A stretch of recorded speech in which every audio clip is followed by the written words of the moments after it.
Bonjour, je m'appelle Olivier Goujon, je suis directeur marketing aux éditions Ulysse et je vais vous parler d'Escale à New York, une ville que j'adore et que j'essaie de visiter au moins 3-4 fois par année. Le guide Escale à New York des éditions Ulysse est vraiment un incontournable pour quiconque veut visiter New York lors d'un court séjour. Le guide est séparé en 3 sections. La première section donne tout le meilleur de New York.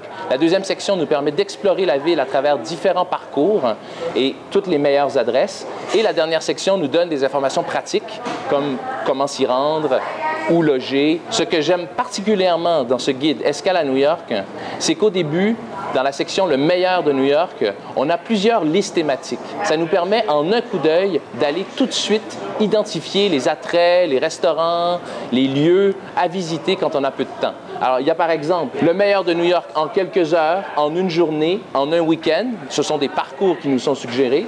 En 5 expériences uniques authentiquement new-yorkaises.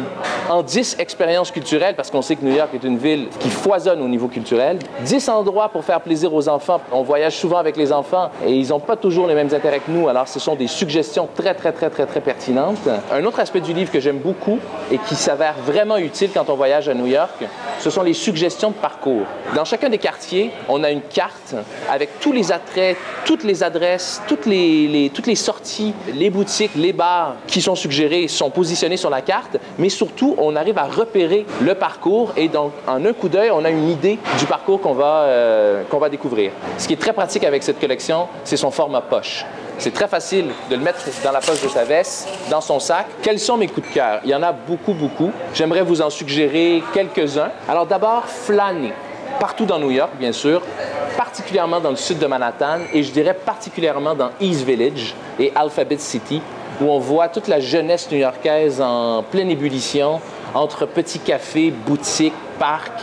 C'est un quartier vraiment très agréable où passer toute une après-midi. Un autre coup de cœur que beaucoup connaissent, mais que je me dois quand même de vous suggérer, Central Park. Passez au moins 3-4 heures dans Central Park, louez un vélo, perdez-vous dans ce parc extraordinaire et terminez votre petite escapade au Met.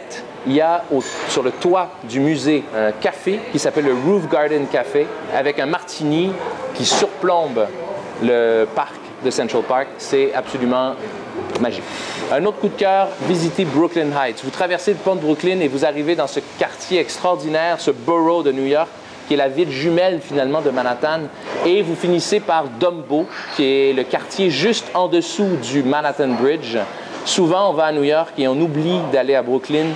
C'est vraiment un incontournable. Le sous-titre du livre, c'est le meilleur pour un court séjour. Ça veut dire que vous allez trouver non seulement les meilleurs attraits, mais aussi les meilleurs restaurants, les meilleurs bars, les meilleurs cafés, les meilleurs endroits pour s'arrêter prendre un pique-nique, les meilleurs endroits pour dormir. Alors, c'est la crème de New York, tout ça dans un seul ouvrage. En été, à l'automne, au printemps, en hiver, visitez New York, si possible une fois par année. Plus, si vous en avez la chance, muni du guide Escale à New York, vous ne serez pas déçus. Bon voyage!